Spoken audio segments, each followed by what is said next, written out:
The Genius of Islam also received the top award for non-fiction from the Middle East Outreach Council. The Genius of Islam was published in Arabic in April 2012 by Dar al-Ilm lil-Malayin in Beirut. So Bryn is a very gifted writer and a knowledgeable person, and as a matter of fact, I suggested to him to become an ambassador or a minister. He said he will think about that. So this is the book that was translated in Arabic. For those of you who are learning Arabic, you may need to have a look at it. So he will share his knowledge with us about the Genius of Islam. Ladies and gentlemen, let's welcome Bryn Barnard.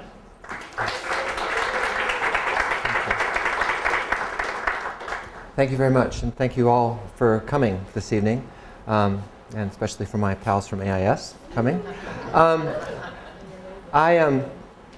I had the good fortune when I was in high school to be an exchange student to Malaysia. I lived with a Muslim family in a small village not far from Singapore, living in a house on stilts with a thatched roof, and a very devout Muslim family who were extremely kind to me and really any questions I had about their faith, they answered.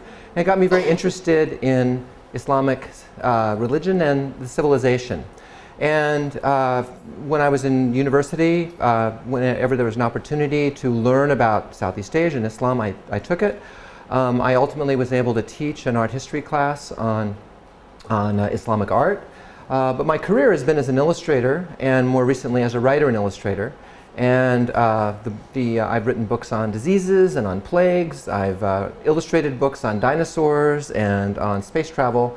But after 9/11, I put together a slideshow that I showed in my school district in Washington State. I went around to the elementary school, the middle school, the high school, and our community college to talk about that experience that I'd had in Malaysia and what the Muslims that I knew in Southeast Asia were like. And out of that slideshow ultimately came this book that I proposed to Random House, my publisher, and they contacted librarians in the US, said, what do you think of a book for middle school kids about Islamic civilization and its impact on the West? That was my proposal.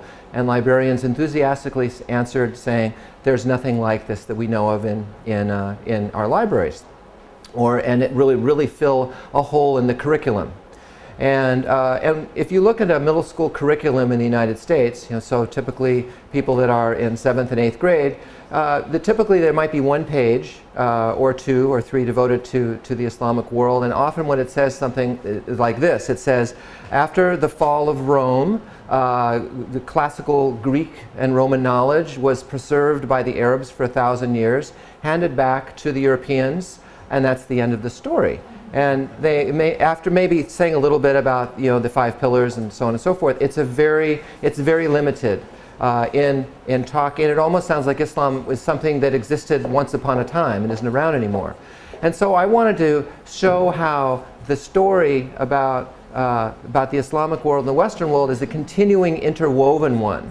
And that's really what this book is about. It's not so much about the religion of Islam, but the civilization and the undeniable fact that there's this continuing connection that up until a couple hundred years ago was understood and acknowledged throughout the West.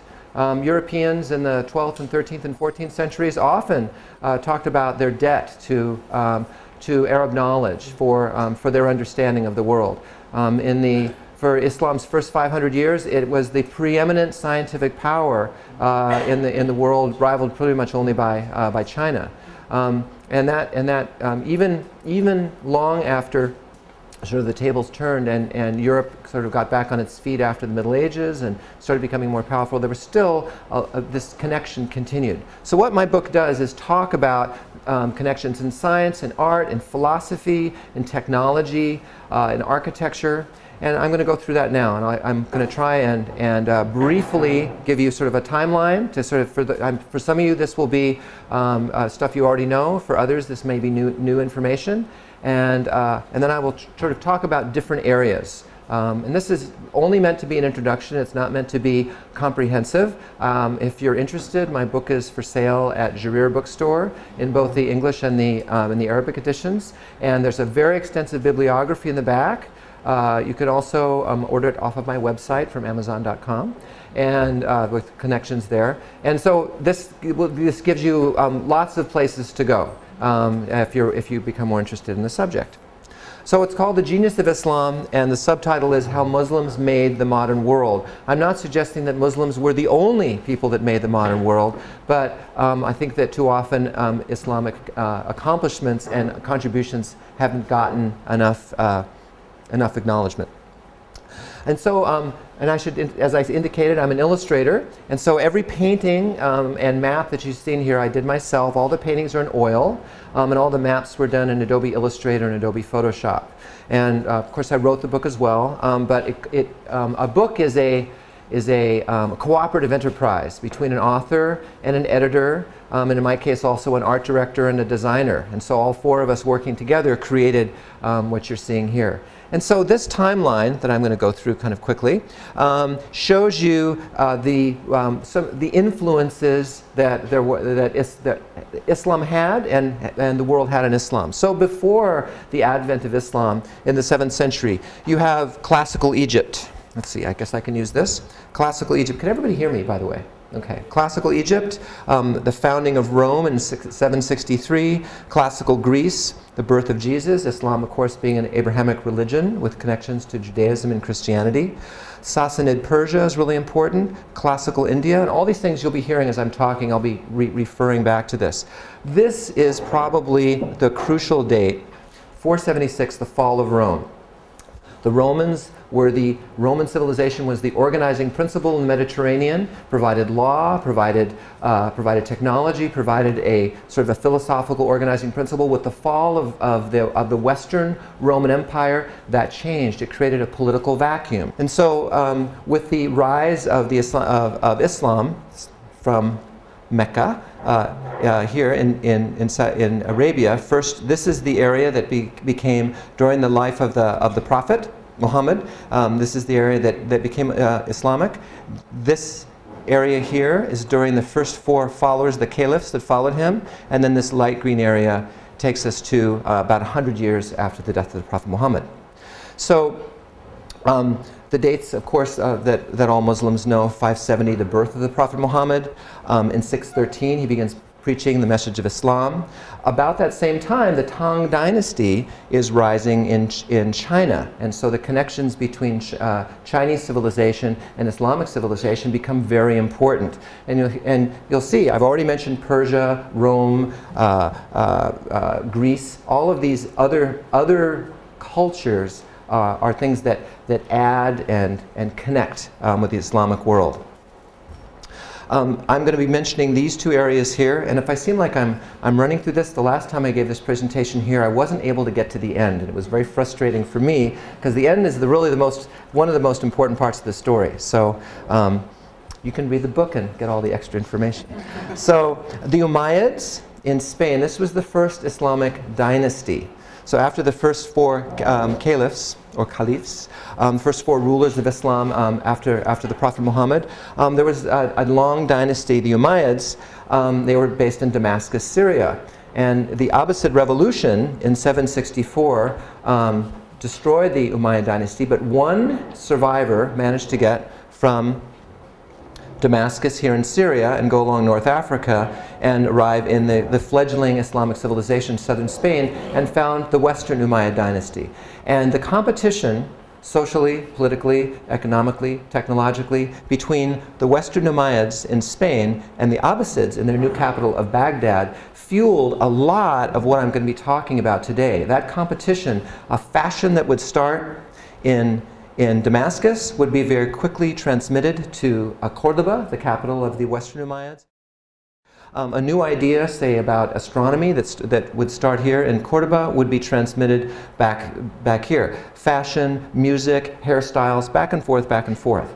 The other thing that caused the transmission of ideas was, of course, the Hajj, the pilgrimage that all Muslims have to make if they can afford it at some time in their life to Mecca. So not only would people perform the religious rituals, but they would say, oh, what's going on in, say, out here? Well, we just learned about this new thing called paper. How do you make that? And then you go back to Spain and tell them, guess what I just learned in Mecca? I learned how to make paper.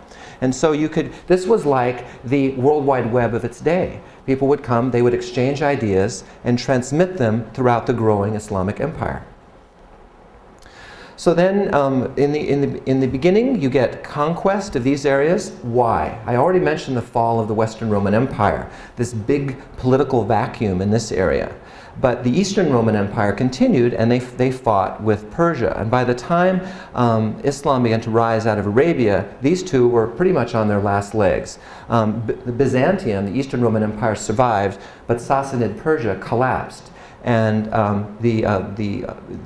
Islamic civilization spread into the footprint of what had been the Eastern Roman Empire in Persia and absorbed their cultures. And you start seeing the influences of their cultures in Islamic art and architecture and so on. So then going east through India and China, most of the spread of Islam there is through trade. And so by about 1500, this is the footprint of the Islamic world. So here it is basically around the Mediterranean basin and the Arabian Peninsula. But by 1500, you have pretty much the footprint that you have today. From just below Spain, you notice that here, for 500 years, Islamic rule, but this is reconquered by Christendom by 1492. But then this whole area has become Muslim all the way down to the Philippines. And that's more or less the footprint today. But by about 1600, Europe, which for most of the beginning of the Islamic world, like I said, with the collapse of Rome, you lose that organizing principle. You have what in Europe is called sometimes the Dark Ages, sometimes the Middle Ages. Europe gets back on its feet with the Renaissance, which ironically is catalyzed by Europe's rediscovery of their classical roots thanks to Islamic civilization, which I'll be talking about shortly. And with that Renaissance comes a rise in European political power and cultural power, and eventually the conquest of virtually every country or area of the Muslim world by European powers, that colonization. So just to back up here we have that footprint about 1 century after the death of the Prophet Muhammad, and here we have it by the year 1500. So now I'm going to start on my journey through different areas of the wonders of Islamic civilization.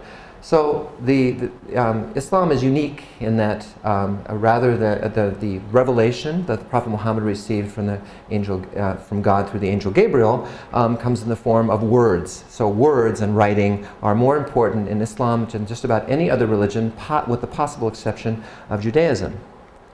And those words are written down, so writing takes a preeminent form. And the stretching and squashing and evolution of calligraphy is unprecedented in its many different forms and beauty that you find in Islam. So here we have, and the Quran becomes that first book. So writing, words, language become hugely important. How do you make copies of those books? Well, remember, this is a long time ago, long before the printing press, when all books are pretty much written out by hand. So if you've ever seen a picture of a Christian monk in his little cell, and he's sitting at his table, and there's a little beam of light coming in from a window, and he's scratching away, and he has one copy of a Bible over here, and he's working on one piece of parchment, and a year later he finishes one book. Well, Muslims came up with a pretty innovative method of doing something different. One person would recite the book, because oral recitation was a long-standing tradition before the advent of Islam, and it continued after the advent of Islam, people reciting orally their books. And then you would have scribes who would sit around and they would copy what the person said. So one person, 10 scribes, 10 copies. One reciter, 20 scribes, 20 copies. 100 scribes, 100 copies in one session.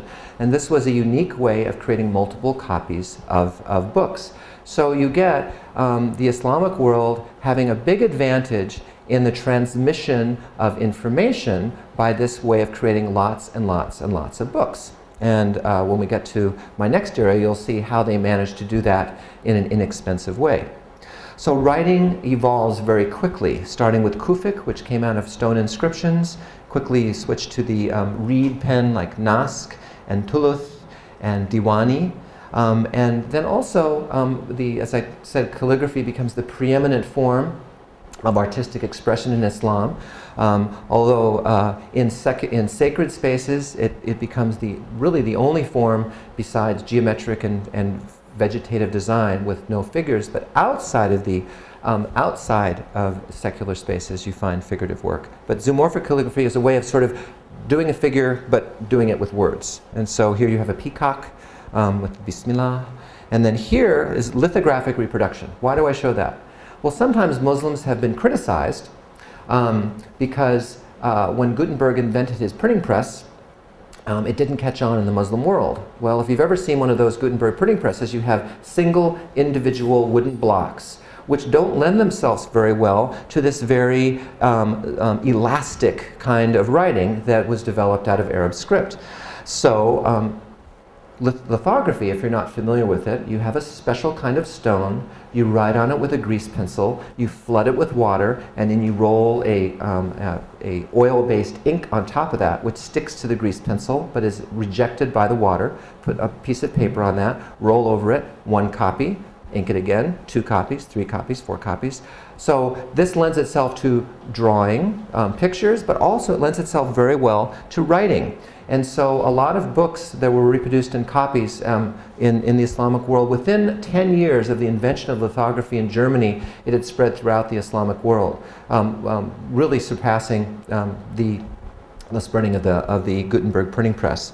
In fact, up until the 20th century, there were newspapers in India and Pakistan that were still being produced using this lithographic method. You're probably familiar with these letters, the letter I and the letter J. Now, does anybody, you get special points for this, notice anything similar between these letters and these letters? Anybody? These letters and these letters. Dots, good. Gold star. Okay, so where did those dots, why do we have dots here and dots here? Well, uppercase Latin letters come from Rome, the Roman civilization. Lowercase Roman letters, there were no lowercase Roman letters. That comes from Carolinian, which was something that was developed in the Middle Ages during the reign of Charlemagne. There's no dots in those letters. So the thinking among scholars of writing is that as trade started to pick up during the late Middle Ages between the Islamic world and the European world, a lot of those trade goods had writing on it. And some European genius said, hey, look, they've got these dot things on their writing that we can't read. We could use those on these letters so we can tell the difference between these 2 letters and all the other letters that look just like them. And so there's no person who wrote his treatise on dots about the I and the J, but there's a time when they're not there, and then there's trade with the Islamic world, and then they appear. So that's one of the suggestions about why we have dots on our lowercase I and J. So next time you dot your I's and J's, thank Islamic civilization. Paper. So I said, how do they make all those books? Well, with the spread of Islam east to China, paper was invented in China in the 2nd century, and the Tang Dynasty spread that into Central Asia, and Islam spread east, Tang Dynasty spread west. They met. There was a battle. There was some capture of prisoners, some of whom it's thought, this is the way the story goes, were paper makers, and almost immediately paper technology was transmitted from China. Now in China they use mulberry bark. Mulberry doesn't grow very well in Central Asia, so in Central Asia they decided to use linen, which comes from flax, which does grow there. So instead of mushing up mulberry leaves, they mushed up flax and put it on a screen and let it dry, and you got paper. And that's pretty much the way paper is made today, whether you use cotton or paper pulp. You take the stuff, you mush it up with water, you let it dry in a screen, sometimes squish it out, and that's pretty much paper. But this took off in the Muslim world. And so you had this way of making lots of books by having all the reciters. Now you have a cheap, inexpensive way of making paper. Let me just give you an example. If parchment, which was the way most people were either writing on parchment or papyrus in the Middle East. Parchment was so expensive and so valuable, often when someone was done writing something and everyone was done reading it, they would scrape off the parchment and reuse it. And so you can actually see pieces of parchment that have a palimpsest of the old letters showing through. It was very, very expensive. Paper, you could use it, you could throw it away, it was not that valuable. But paper technology really took off. So, and something else took off too. The Chinese, the Asians, and also the Greeks had the roll, which is you take a piece of long paper, you roll it, you write on it, you roll it up, and you can store it in a little cubby. And there was something else they used called the codex, which we know as the book. And the bureaucrats in the Abbasid Empire in Baghdad preferred the codex to the roll. It was easier to stack, easier to find information, and an edict came out from the Abbasid, the vizier, during the, I can't remember the reign of which caliph, but he said that this is going to be what we're going to be doing all of our keeping of records in. So, and if you have books with you today, you can thank the Abbasid Empire for that. And also they decreed that we're not going to be using parchment and we're not going to be using papyrus, we're going to be using paper.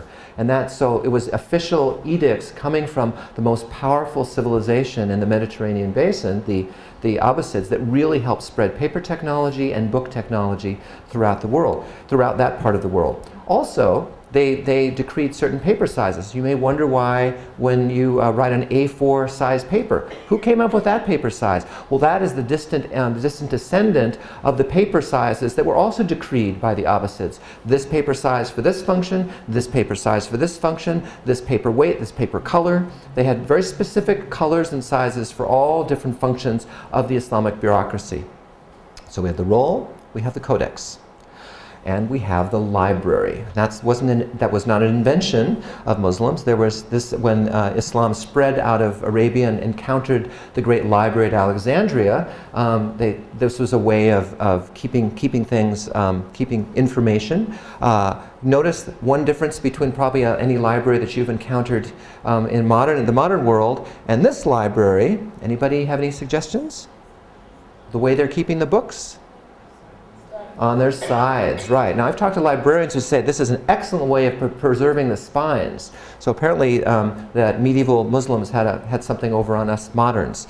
But you notice they have these little tags hanging here, and that was something that was transmitted from those paper rolls before some smarty pants got the idea of actually writing the names of things on the edges of the spines. And that's something that also started happening in the Muslim world. So when you see titles on the edges of spines, that's something that started in the Islamic world as well. Of course, once you have all this paper technology, you start getting people trying to come up with the biggest and the best and the Guinness books, things like this. This is this giant Quran that was created, was commissioned by Tamerlane, who was one of the conquerors of Central Asia. And he commissioned this Quran, which in my painting here, this is in the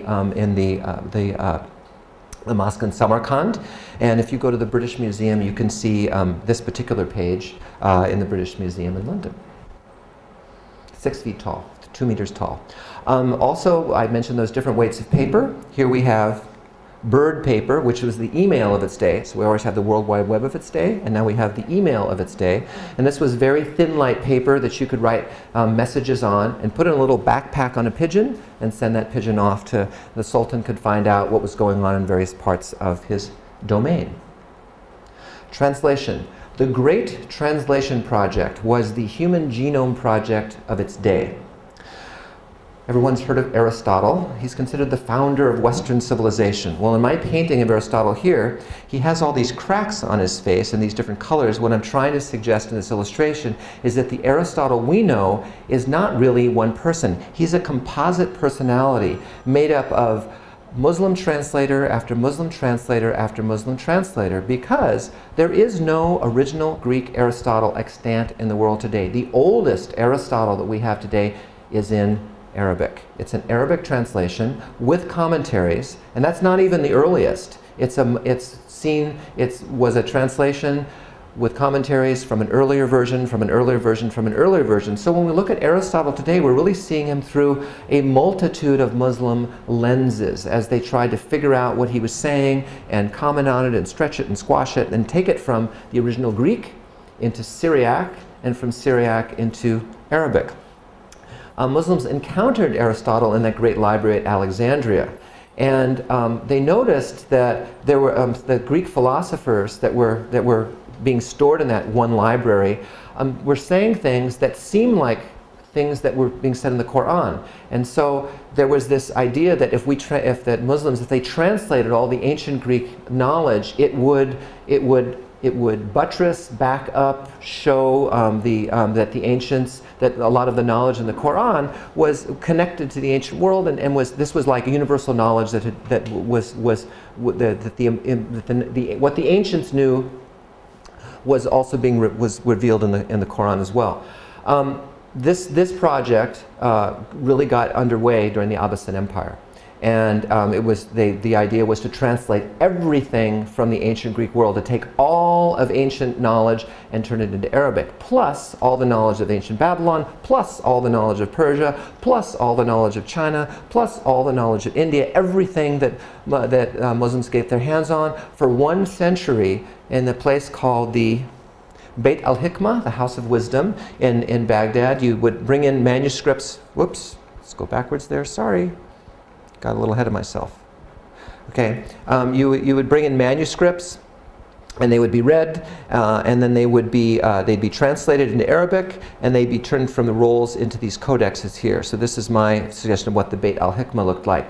If you were a translator in those days, this was a great gig to have. You were worth your weight, literally worth your weight in gold. The best translators would stand on a scale, and gold would be piled up on the other side, and that was their payment for the year. And the great men of Baghdad would compete to get the favor and they'd try to get commissions of the greatest translators and get them to work for them. No, I want you to work for me, I'll pay you more, that sort of thing. And then 500 years later in Spain, during what's called the Convivencia, which was when Christians, Jews, and Muslims were living in relative harmony in Spain. And this is also during the Reconquista, as Christians are slowly reconquering the Muslim parts of Spain. There was an effort by one of the Christian kings in Toledo to translate all of this knowledge that had been translated from Arabic into Latin. And it's this retranslation project here that really kickstarts the Renaissance. There are really 3 points of contact between the Muslim world and the Western world. One of them is in Sicily, one of them is in Constantinople, which became Istanbul. But one of the really most important points, because of that competition between the Umayyads, the Western Umayyads, and the Abbasids, is in Spain. And really a lot of the books that get translated, you can see directly discoveries in astronomy that happen in Europe right after a book gets translated from Arabic into Latin.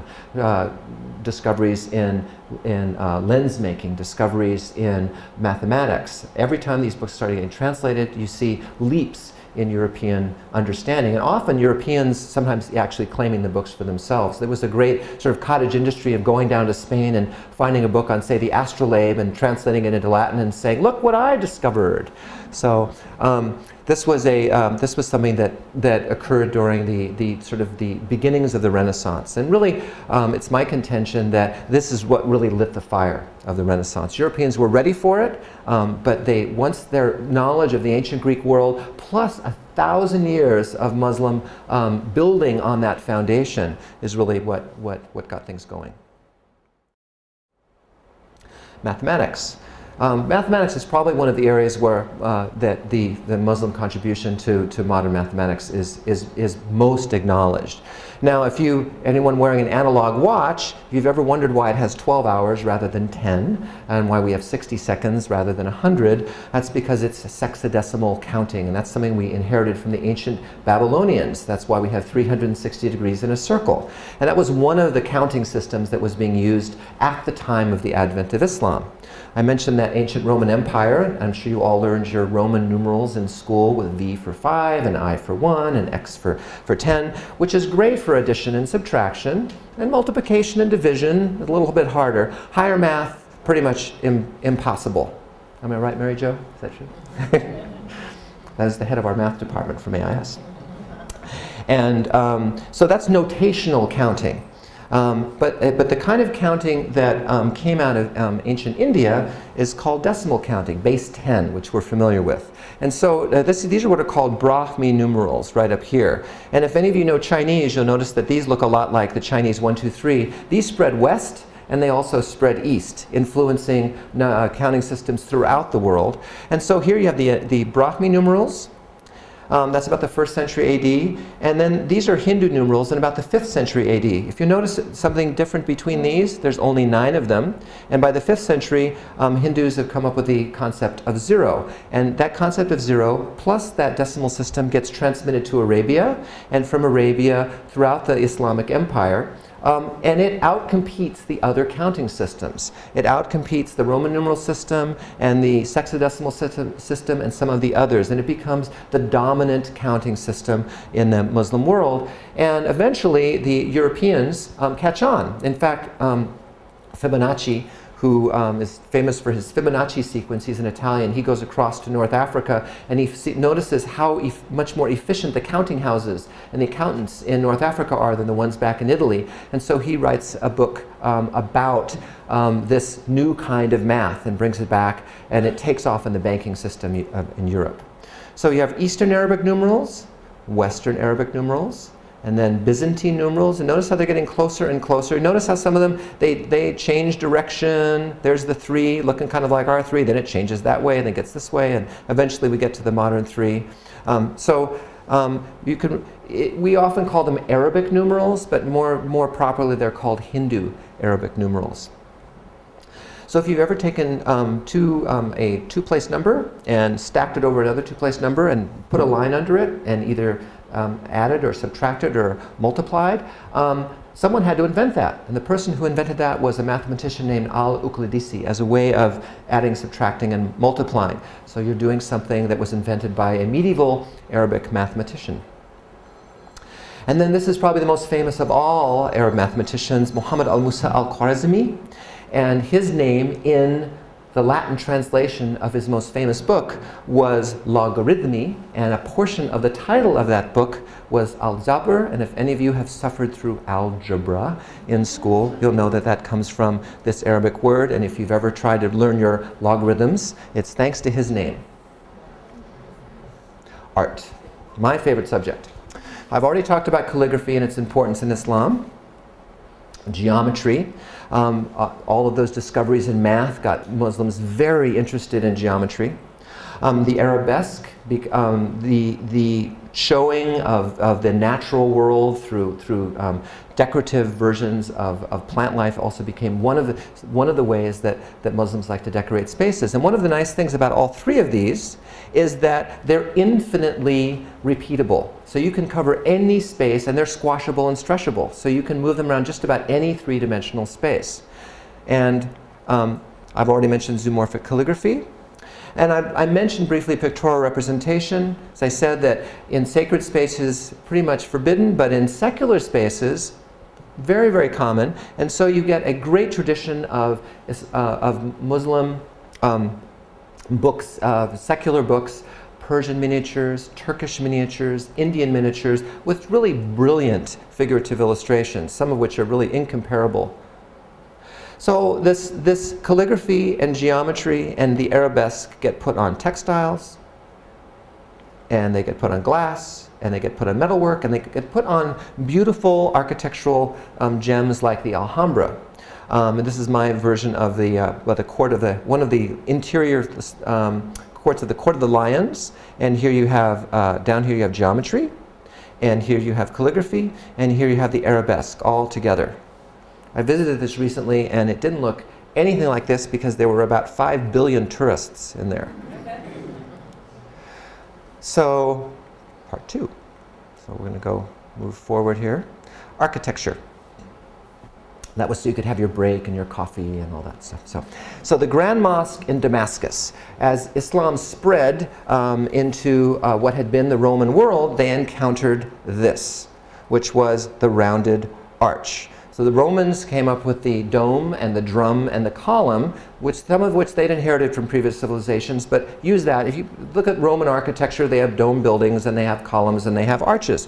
What's the point of an arch? Well, if you have a big wall and you want to punch a window in it, you can do what we do over here, which is a lintel, which just basically takes all the weight of what's coming down and holding it with a mass. Whoops, sorry.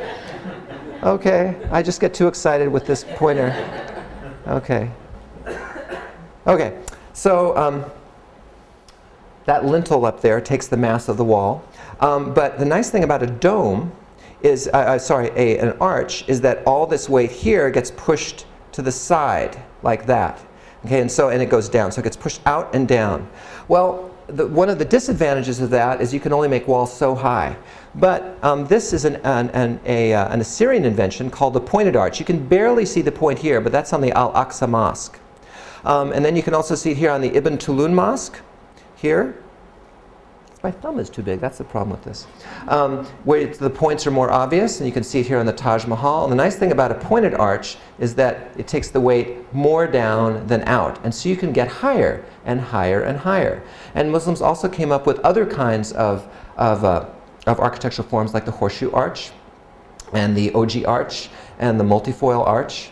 And this pointed arch here gets transmitted from the Al-Aqsa Mosque in Jerusalem to the Ibn Tulun Mosque in Cairo, across North Africa, jumps to Italy, finds its way up to France, till eventually at what's considered the first Gothic building on earth, the Cathedral of Saint-Denis in Paris, you have pointed arches. And Christopher Wren, one of the great architects of the Neo-Gothic period, in his writing about architecture, he says at several points that Gothic architecture is the architecture of the Saracens, which was one of the European words for Muslims. And he uses rounded arches and pointed arches and something that looks an awful lot like a minaret in his building of Tim's Tower in Oxford. Astronomy, which you've already seen, but this is the astrolabe, which is the GPS device of its day. So we have the World Wide Web, we have email, we have GPS. The medieval world was a lot like our world. So the astrolabe is a Greek invention. Astrolabe is a compound Arab-Greek word. And if you had one of these, you could figure out where you were in the world. And so a civilization that knows where they are has advantages over all the others who don't. And so with this astrolabe, this was a map of the stars in the sky. And so if you knew where you were latitudinally, oh, I'm in Cairo, so I'll put in the Cairo plate on the back of this. Damascus, I'll put the Damascus plate. So that would tell you where you were latitudinally. And then you point this at the sky, and you look at the stars, you go, aha, this tells me where I am longitudinally. So that you could figure out where you were on a map. And many different versions of these astrolabes were used to determine the direction of Mecca, the height of building, the size of land. It had many, many, many different uses. It was also used at sea to figure out mariners who knew where they were in the ocean had advantages over mariners who didn't. Spherical astrolabes gave you sort of a three-dimensional version of the sky. The Safiha was invented in Spain, and this was a universal astrolabe that didn't need the plates. So you could be anywhere in the equatorial world, from about the Sahel in Africa up to the middle of Europe, and this would work telling you what the sky looked like. So this is an invention of the Western Umayyad Empire. So what's something else you can do? You can measure the Earth with an astrolabe. And this is how it was done coming out of Baghdad in the 9th century AD with rope, sticks, and an astrolabe. So an expedition was sent out by the ruler of Baghdad, and he said, I want to find out how round the world is. And so this expedition, they had an astrolabe here, and they walked 1 degree of latitude from Baghdad out into the desert. So they were looking at the stars until they'd walked 1 degree, and they were stretching this rope behind them and holding it straight with sticks. And then they measured that distance, and then they multiplied it using that Babylonian sexadecimal system times 360, and they got a circumference of the Earth that was only about 500 miles off. Not bad for sticks and rope and an astrolabe in the 9th century. And also star charts. If you've ever seen a star chart, or if you've ever read your horoscope and seen those pictures of Cancer and Sagittarius and all that, the very earliest star charts, most of which came out of Persia, they used pictures as a sort of mnemonic device a visual device so you could organize all those stars and remember, ah, that's where Sagittarius is, that's where Orion is. And so that's a device that got transmitted to Europe, and the Europeans, they would just trade the turban for a little European hat with a feather on it, and that was a device that we still use today. Open up a newspaper, look at the astrological section, and they always have those same pictures. Medicine. When the armies of the Arab world moved into Persia with the fall of the Sassanid Empire, they discovered this thing called Bimaristan, the house of the ill. So this was a Persian invention which Muslims took and built on. And the Bimaristan spread throughout the Muslim world. We know them today as hospitals. That's a European word for the same thing, but this was a new invention. You know, you're sick, you go to a doctor. When you're really sick, you go to a hospital. In the old days, people didn't do that. They might go to a shaman, or they might have someone come to their house, so they might just wait to die. But go to a hospital where you had specialists. Some specialists for men, some specialists for women, wings for men, wings for women, bone setters, blood specialists, optical specialists. The Muslims were the most advanced optical specialists on earth. In fact, all the parts of the eye that we know today, the retina and the cornea, those are all Latin translations of the Arabic words that were invented with all of the dissections of eyes that were done in this medical world. So also the Muslim charts, the charts that were invented in the Muslim world were the most advanced, and they were heavily sought after in Europe. This book by Avicenna, who's one of the great Muslim philosophers and mathematicians and also physicians, Al-Qanun fi al-Tib, the law of medicine. Up until the 19th century, any European doctor worth his salt made sure he had a Latin translation of this on his bookshelves. Because this was considered the definitive work on all of the knowledge up from the ancient Greeks to the modern times. I've already mentioned eyes and the importance of the parts of the eye. Optics became really, really important. The ancient Greeks had this idea that you would look at something and you would see it at the thing. So if I was looking at the projector, I would actually have a sight beam come out of my eye and look at the projector, and I would see it at the projector. But Aristotle had this other idea. Let's go back. Come on, Aristotle. Come on. There. Had this other idea that light would come and bounce off something and go into your eye. And there was a great Muslim philosopher, mathematician, and optical theorist named Al-Haytham. There's a crater on the moon named after him. And he came up with the idea of how to produce an experiment that proved this idea of Aristotle's. And his idea, as written in his book Optics, translated into Latin, became the taking off point for this huge revolution in lenses, which completely transformed European painting. You see this real change in European painting from very symbolic to very realistic and representational. It would have been impossible without Al-Haytham's theories. And of course, if any of you like me wear glasses, that would have been impossible without Al-Haytham. If you ever used a telescope, a Xerox machine, microscope, all of those, probably most of the camera phones you have, thanks to him. Agronomy.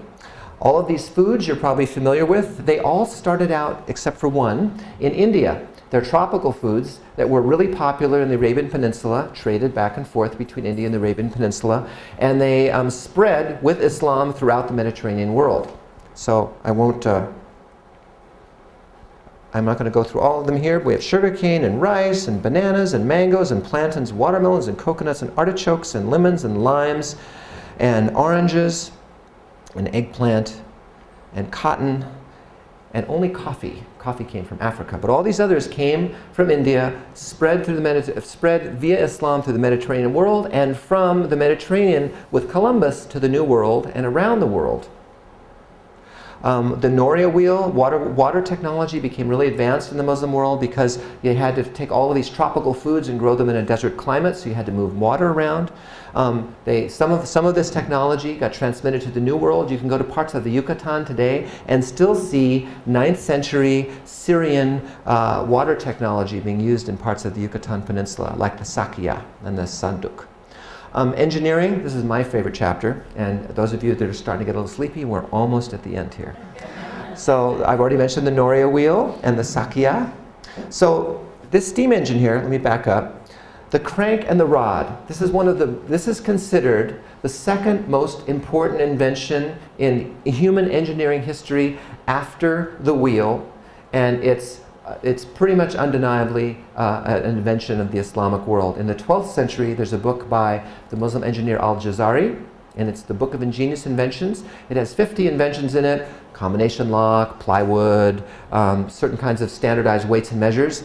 But he mentions this crank and rod, and he was using it to raise water, using those big Noria wheels like here to raise water. You'd turn this wheel round and round, and it would make something go up and down. You would turn circular motion to linear motion. This is my favorite chapter because I had to do this like 5 times for my editor, who said, "I don't understand what you're talking about. I do not understand what you're talking about." So I had to redo it and redo it and redo it, and finally with this illustration he goes, "Oh, now I know what you're talking about." And so this is some bright European got the idea, wait, if you can make a wheel to make something go up, back and forth, what happens if we make something go back and forth, turn a wheel? And from that idea you get the cars that you probably all drove in today with their crankshafts. So the crankshaft is the descendant of this invention that Al-Jazari brings to the attention of the world. Once his book is published, gets translated into Latin, you start seeing crank and rods all through Europe, and then you start getting things like the steam engine and the propeller-driven boats and airplanes and so on and so forth. And you get something like the carousel, so where you're getting circular motion going up and down motion. And you get things like the walking beam oil derrick, very useful, where you can get circular motion creating up and down motion. And you can get, there we have the piston and cylinder, where you can get circular motion being created by up and down motion from the piston. And another one of Al-Jazari's inventions up here, the cam, which are also used in the internal combustion engine. And there you have a big old internal combustion engine working away. Music. These are musical instruments that were brought from the Islamic world to Europe by crusaders who came to retake the Holy Land and brought back things like sugarcane and coffee and the bouk and the nafir and the tabl and the nakara, which became the basis for what became the European orchestra. Virtually everything in the European orchestra, with the exception of the harp, has its antecedent